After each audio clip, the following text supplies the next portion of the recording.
केंद्रीय मंत्री सुशीलकुमार शिंदे यांच्या कन्या आणि आमदार प्रणिती शिंदे या महाराष्ट्रातील सर्वात तरुण महिला खासदार आहेत।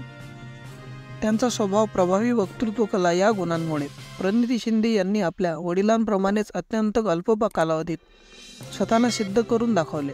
2014 मध्ये झालेल्या विधानसभा निवडणुकीत सोलापूरमधून त्या निवडून आल्या, परंतु त्यानंतर खूप सारे प्रश्न विचारले आणि राहुल गांधी आणि प्रणिती शिंदे यांचं लग्न कधी होणार असाही या व्हिडिओखाली लोकांनी प्रतिक्रिया दिल्या आहेत। आजच्या या व्हिडिओचं कारण म्हणजे प्रणिती शिंदे आणि राहुल गांधी यांचे संपर्क खूप सारे जुळत असल्याने आणि त्यांच्या लग्नाच्या चर्चेने सध्या राज्यात आणि सोलापूर जिल्ह्यामध्ये गोंधळ उडाला आहे। पहा संपूर्ण व्हिडिओ। पाहण्याआधी आपल्या चॅनलवर नवीन असाल तर चॅनलला सबस्क्राईब करून बेल नोटिफिकेशन प्रेस करायला विसरू नका।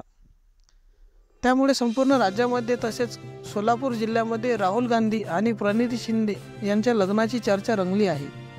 मागून पुढे येत असताना त्यांना राहुल गांधी दिसले। त्यांनी राहुल गांधी यांना नमस्कार करण्यासाठी पुढे येत असताना राहुल गांधी यांनी प्रणिती शिंदे यांना थांबवून हात मिळवला आणि हसतमुखाने संभाषणही केले।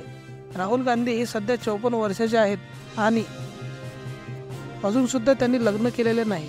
त्याचबरोबर सोलापूर जिल्ह्याच्या नवनिर्वाचित खासदार प्रणिती शिंदे यांनी सुद्धा आजपर्यंत लग्न केलेले नाही।